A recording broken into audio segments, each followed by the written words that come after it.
So, does it seem like our brains are hardwired to make things? If so, how do we relate to what our minds make? So, we just call that in Buddhism, we call it karma, right? Everybody has some kind of mind karma, some mind habits. So, this is why we practice meditation to see what we make.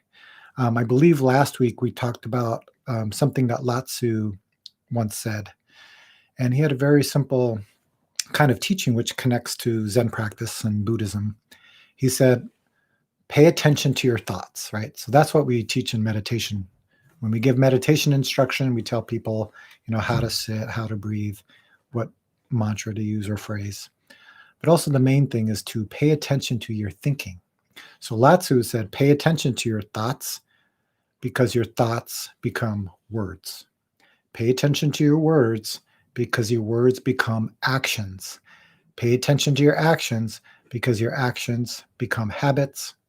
Pay attention to your habits because your habits become character. Quote Jason or George, right? Pay attention to your character because your character becomes fate or destiny. So this is the whole kind of chain of cause and effect. So yeah, our minds make something and our minds form something. So in Zen, we always get to the root of dissatisfaction or suffering. If you look at in Buddhism, there's the 12 links of dependent origination, right? And if you look at the very first one, it starts with ignorance.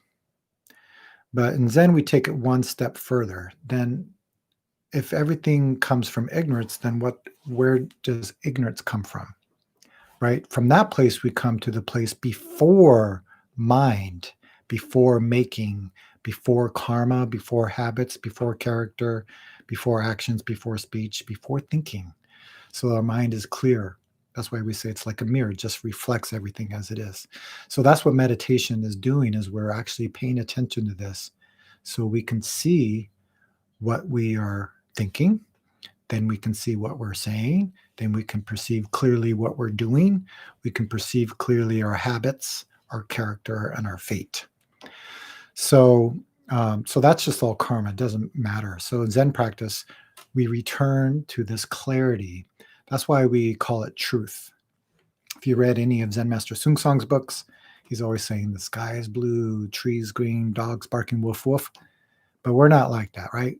We add on to the truth. That's what we call making.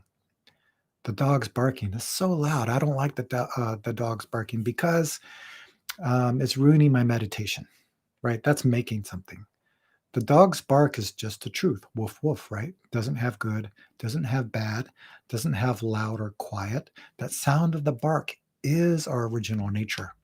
So it does seem like it, but it's not to worry. All we're doing is paying attention to all of the things we are making, all of the things we are thinking and doing.